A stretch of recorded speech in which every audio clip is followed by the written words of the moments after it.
नमस्कार, yoga my life पर आप सबका स्वागत है। तीर्थ यात्रा हर धर्म के अंदर होती है और हिंदू धर्म में तो खास तौर पे तीर्थ यात्रा का महत्व है। तीर्थ यात्रा में हम नदियों के किनारों पे जाते हैं। नदियों के किनारे बहुत सारे जो मंदिर बने हुए हैं और पर्वतों पर जाते हैं।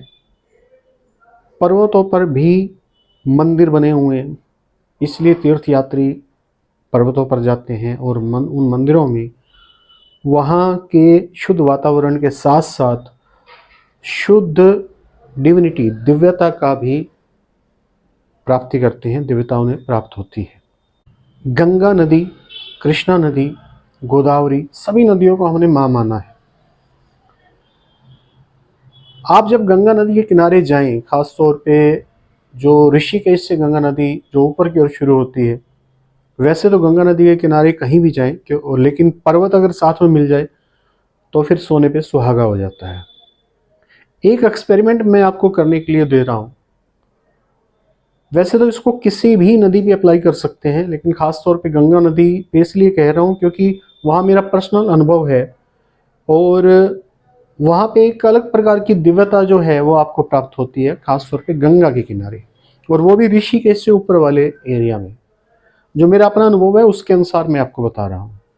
वहाँ पे आप बैठें और गंगा की लहर को, यानी कि जाती हुई जो लहर है उसको देखना शुरू करें। आप देखेंगे कि आपकी आँख जो है बरबस नदी के बहते हुए पानी के साथ भागती चली जाती है। एक पॉइंट निश्चित कर लें कि भाई मैं इस पॉइंट को देखूंगा, और आप बार बार देखेंगे कि आँख भाग जाती है उस तरफ। यही लड़ाई है। इसी से आपका मन में ठहराव आना शुरू होगा।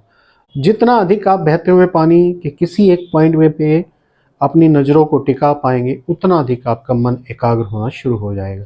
ये बिल्कुल परखा हुआ टिप है और आप हैरान होंगे जैसे जैसे आप की कैपेसिटी बढ़ती चली जाएगी अपने मन को रोकने की, यानी कि अपनी आँख के माध्यम से मन को रोकने की कोशिश कर रहे हैं, उतना अधिक आपका मन शांत हो जाएगा। और ऐसा आप कभी भी बैठे हुए कर सकते हैं। शुरू में ये आपको बड़ा मज़ेदार एक रोमांचक खेल लगेगा और बाद में इस खेल के पीछे की साइंस समझ आने लगेगी। आप देखेंगे कैसे आपका मन जो है एकाग्र होना शुरू हो गया है और आप बहते हुए पानी को देखते हुए ध्यानस्थ हो गए हैं। जो प्राचीन योगी है वो यूं ही बिना कारण से पहाड़ों पे या फिर नदियों के किनारे नहीं बसते थे।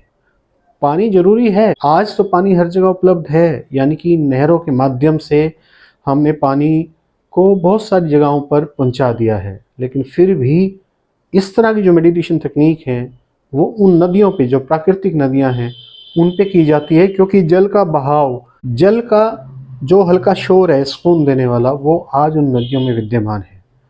आप ट्राई कीजिएगा, आप देखिएगा किस तरीके से आप एकाग्र हो पाते हैं थोड़ी ही देर में। Thank you very much. आपका दिन मंगलमय हो।